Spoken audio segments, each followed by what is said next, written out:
अनंत चतुर्दशी व्रत कथा। नमस्कार दोस्तों, स्वागत है आप सभी का हमारे इस चैनल इंस्पिरेशनल स्टोरी पर। दोस्तों, आप भी कुछ नया जानना चाहते हैं तो इस चैनल को सब्सक्राइब कर ले। जानकारी अच्छी लगे तो कमेंट बॉक्स में जय माता दी जरूर लिखें। जय माता दी। दोस्तों, एक बार महाराज युधिष्ठिर ने राजसूय यज्ञ किया। उस समय यज्ञ मंडप का निर्माण सुंदर तो था ही, अद्भुत भी था। वह यज्ञ मंडप इतना मनोरम था कि जल व थल की भिन्नता प्रतीत ही नहीं होती थी। जल में स्थल तथा स्थल में जल की भांति प्रतीत होती थी। बहुत सावधानी करने पर भी बहुत से व्यक्ति उस अद्भुत मंडप में धोखा खा चुके थे। एक बार कहीं से टहलते टहलते दुर्योधन भी उस यज्ञ मंडप में आ गया और एक तालाब को स्थल समझ उसमें गिर गया। द्रौपदी ने यह देखकर अंधों की संतान अंधी कहकर उनका उपहास किया। इससे दुर्योधन चिढ़ गया। यह बात उसके हृदय में बाण समान लगी।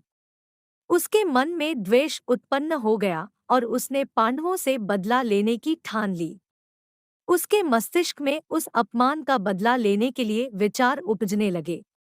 उसने बदला लेने के लिए पांडवों को द्यूतक्रीड़ा में हरा कर उस अपमान का बदला लेने की सोची।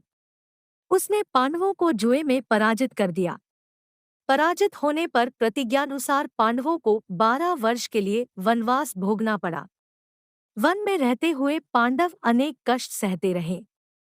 एक दिन भगवान कृष्ण जब मिलने आए तब युधिष्ठिर ने उनसे अपना दुख कहा और दुख दूर करने का उपाय पूछा। तब श्री कृष्ण ने कहा, हे युधिष्ठिर, तुम विधिपूर्वक अनंत भगवान का व्रत करो, इससे तुम्हारा सारा संकट दूर हो जाएगा और तुम्हारा खोया राज्य पुनः प्राप्त हो जाएगा। इस संदर्भ में श्री कृष्ण ने उन्हें एक कथा सुनाई। प्राचीन काल में सुमंत नाम का एक ब्राह्मण था जो बहुत विद्वान था। उसकी पत्नी भी धार्मिक स्त्री थी। पत्नी का नाम दीक्षा था। उसकी एक कन्या थी जिसका नाम सुशीला था। सुशीला जब बड़ी हुई तो उसकी माता दीक्षा की मृत्यु हो गई। पत्नी के मरने के बाद सुमंत ने कर्कशा नामक स्त्री से दूसरा विवाह कर लिया। सुशीला का विवाह ब्राह्मण सुमंत ने कौंडिन्य ऋषि के साथ कर दिया।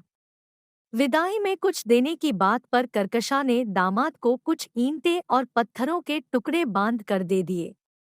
कौंडिन्य ऋषि दुखी हो अपनी पत्नी को लेकर अपने आश्रम की ओर चल दिए, परंतु रास्ते में ही रात हो गई। वे नदी तट पर संध्या करने लगे। सुशीला ने देखा वहां पर बहुत सी स्त्रियां सुंदर वस्त्र धारण कर किसी देवता की पूजा कर रही थी। सुशीला के पूछने पर उन्होंने विधिपूर्वक अनंत व्रत की महत्व बताई। सुशीला ने वही उस व्रत का अनुष्ठान किया और 14 गांठों वाला डोरा हाथ में बांधकर ऋषि कौंडिन्य के पास आ गई। कौंडिन्य ने सुशीला से डोरे के बारे में पूछा तो उसने सारी बताई और कहा कि यह सभी सुख अनंत देव के कारण ही मिले हैं।